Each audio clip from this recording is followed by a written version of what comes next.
Welcome sa Tagalog Horoscope, ang iyong gabay sa pang-araw-araw na buhay. Hatid namin ang pinakadetalyadong horoscope na magsisilbing gabay mo sa pera, trabaho, pag-ibig, kalusugan, at swerte. Naway magtagumpay sa buhay ang lahat ng ating tagapakinig at subscribers sa buong mundo. Maraming salamat sa pag-subscribe at tanggapin ang siksik, liglig, at umaapaw na biyayang hatid ng Tagalog Horoscope. Ito ang iyong pang-araw-araw na horoscope para sa Aries, para sa Mayo 30, 2025. Sa Mayo 30, hayaan mong ang enerhiya ng kasalukuyang sandali ang magsilbing gabay mo. Hindi lahat ng araw ay may dalang malinaw na direksyon, ngunit ngayong araw, nararamdaman mo ang kakaibang daloy ng lakas mula sa iyong kalooban. Ito ay hindi pangkaraniwang lakas na nanggagaling sa panlabas na mundo, kundi mula mismo sa loob mo, isang paanyaya na pakinggan ang sarili mong damdamin at hayaang ito ang magturo ng landas. Sa panahong ito, ang iyong intuition ay tila mas matalas kaysa dati, na para bang may mas malalim kang koneksyon sa iyong pinagmulan, sa mga kwento ng iyong pamilya, at sa mga alaala ng nakaraan.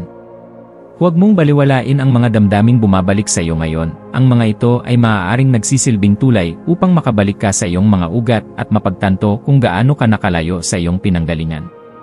Sa pagyakap mo sa mga kwentong bahagi ng iyong kasaysayan, may matutuklasan kang mga aral na maaaring noon mo pa kailangang marinig ngunit ngayon mo pa lamang handang tanggapin. Bilang isang Aries, ang pagkatalo ay hindi likas sa iyong pagkatao. Hindi ito nangangahulugan na hindi ka kailanman natatalo, kundi ang espiritu mo ay laging bumabangon, lumalaban, at hindi basta sumusuko. Ang araw na ito ay magpapakita ng isang panibagong hamon kung saan ang iyong determinasyon ay muling masusubok. May mga damdaming maaaring hindi mo inaasahan, tulad ng pagkakabighani sa isang tao, bagay, o ideya na magsusulputan at magbibigay ng panibagong sigla sa iyong puso at isipan. Ang mga emosyon na ito ay maaaring maghatid ng inspirasyon, o maaari rin itong alisin ka sa focus kung hindi mo ito mapangasiwaan ng maayos. Kaya naman napakahalaga ngayon na gamitin mo ang damdamin bilang gasolina para sa mas mataas na layunin. Huwag mo itong hayaang maging balakid, sa halip, hayaang maging tulay ito patungo sa mga bagay na matagal mo nang pinapangarap.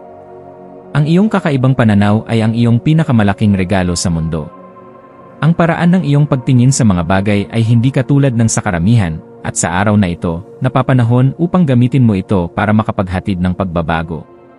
Maaring ito ay simpleng ideya lamang sa una, ngunit kung iyong lalaliman, maaari itong magbukas ng daan sa mas malawak na oportunidad. Huwag mong isantabi ang iyong mga pananaw, kahit papakiramdam mo ay kakaiba ito o hindi ito agad matatanggap ng iba. Tandaan mo, ang bawat revolusyon ay nagsimula sa isang ideya na kinwestiyon ang nakasanayan. Kaya't hayaang ang iyong isipan ay maglayag at ang iyong puso ay magsalita. Kapag pinagsama mo ang tapang at karunungan, walang imposible sa mga layunin mong gustong abutin. Hindi mo na kailangang hanapin sa labas ang mga katangian upang magtagumpay, narito na ang lahat sa loob mo. Ngayong araw ay isang napakagandang pagkakataon upang gawing canvas ang iyong buhay. Ang bawat kilos mo ay tila isang brushstroke na bumubuo ng mas malaking larawan, isang personal na kwento na nag-ugnay sa mas malawak na kwento ng sangkatauhan. Minsan, ang ating mga personal na karanasan ay nagiging inspirasyon ng iba. Kaya naman, habang nililikha mo ang iyong kwento ngayon, isipin mo kung paanong ang iyong karanasan, pananaw, at damdamin ay maaaring maging liwanag din sa daan ng iba. Maghanap ng mga pagkakataon upang kumonekta sa kasaysayan, maging ito man ay sa pamamagitan ng pagbabasa, pakikinig sa matatanda, o pagbisita sa isang lugar na puno ng alaala. Ang mga inspirasyong ito ay magsisilbing gatong sa iyong ambisyon at sa apoy ng iyong pagkamalikhain. Hindi mo kailangang lumikha ng obra maestra kaagad. Ang mahalaga ay nagsimula ka, at habang ikaw ay nagpapatuloy, mas lalong luminaw ang hugis ng iyong bukas. Ang iyong maswerteng kulay ngayong araw ay gintong kahel, isang kulay na sumisimbolo sa katalinuhan, karangyaan, at lakas ng loob. Ang pagsusuot ng kulay na ito o ang pagsama nito sa iyong kapaligiran ay makakatulong upang mas lalo mong madama ang iyong kumpiyansa at paninindigan sa sarili.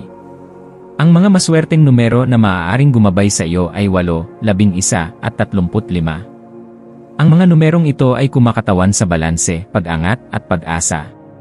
Subukang bigyang pansin ang mga numero sa mga desisyon mo ngayong araw, sa oras, petsa, o kahit mga detalye sa paligid, baka may mensaheng gustong iparating sa iyo ang universo. Para naman sa maswerteng gawain, subukan mong magsulat ng isang kwento mula sa iyong nakaraan, maikli man o mahaba, at ibahagi ito sa isang taong mahalaga sa iyo. Hindi ito simpleng pagsasanay lamang, kundi isang uri ng paghilom at pagkilala sa iyong pag-unlad. Bilang isang paalala at payo para sa araw na ito, Aries, huwag mong baliwalain ang kapangyarihan ng kasalukuyang sandali. Napakaraming bagay ang nasa harap mo na, ngunit dahil abala ka sa pagtakbo patungo sa kinabukasan, minsan ay hindi mo ito napapansin. Ang araw na ito ay nagsisilbing imbitasyon para huminto ka muna, huminga ng malalim, at pakinggan ang pintig ng puso mo. Sa katahimikan mo mas maririnig ang katotohanan. Sa bawat damdaming hindi mo binigyang pansin noon, may mensahe. Sa bawat alaala na bumabalik ngayon, may aral. At sa bawat pananabik mo sa darating na bukas, may lakas na unti-unting tumitibay. Sa pagtatapos ng Mayo 30, bigyan mo ang sarili ng panahon upang magpasalamat, hindi lamang sa mga biyayang natanggap kundi sa lakas ng loob mong magpatuloy kahit may takot, sa tapang mong kilalanin ang damdamin, at sa katapatan mong hanapin ang sarili mo sa gitna ng ingay ng mundo. Hindi lahat ay may ganitong kakayahang magsimula muli, lalo na sa mga panahong may pangamba. Ngunit ikaw, Aries, ay patunay na kahit ilang ulit man madapa, kaya mong tumayo ng mas matatag, mas matalino, at mas buo. Kaya bago matapos ang araw, umupo ka, damhin mo ang katahimikan, at kilalanin ang sarili mong liwanag. Dahil sa mga susunod na araw, liwanag mo ang siyang magsisilbing ilaw ng iba.